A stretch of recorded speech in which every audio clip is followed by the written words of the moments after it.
সারাদিন বাইক নিয়ে ঘুরবো, স্কুলে যাবো না। আর স্কুল ছুটির সময় আপনি আমাকে একটু বাসায় দিয়ে আসবেন। আপনার বললাম না আমি নামবো না, আর বললাম যে আজকে সারাদিন বাইকে ঘুরবো, আপনি আমার স্কুলের সামনে নিয়ে আসছেন, আমি নামবো না।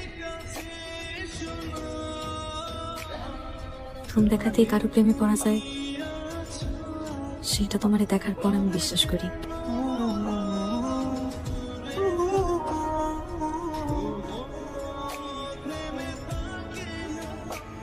আপনার সাথে আমার একটা কথা আছে। আপনি কি কারো ম্যানেজার? এখন থেকে প্রতিদিন একবার হলেও তুমি আমার সাথে দেখা করবা। কেন? মানে তুমি আমারে ভালোবাসো, আমি তোমারে ভালোবাসি, তো তুমি আমার সাথে দেখা করবে না?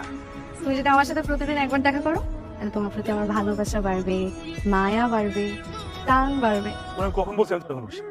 আমি বললাম, আমি বুঝি, তোমার বলতে হবে না। তুমি চোখ বন্ধ করো, তুমিও বুঝবা। এখন খোলো। দেখছো? দেখছি, চোখ বন্ধ করলে যা দেখা যায় তাই দেখছি, অন্ধকার দেখছি। আরে তুমি নিজের ইচ্ছা করো নাই তাই দেখো না, আমি জোর করে করে দিছি তাই। এই যে দেখো, আমি চোখ বন্ধ করলে আমি ঠিকই আমার ভালোবাসার মানুষকে দেখতে পাই, আমি তোমাকে দেখতে। আরে মাফ করে দাও। কোনদিন আমার চোখের সামনে ছিল না।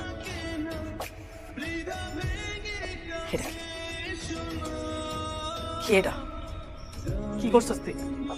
কি করছিস তুই এটা? তুই এখন আমার লোকে হসপিটালে যাবি, আর এই পাপ মুক্ত হয়ে তারপর ঘরে পা রাখবি। আমি কোনো পাপ করি নাই, আমরা বিয়ে করছি।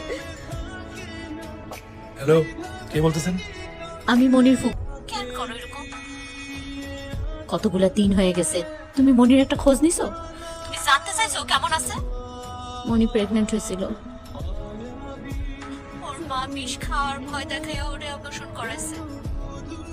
মনির লাগে কথা কও।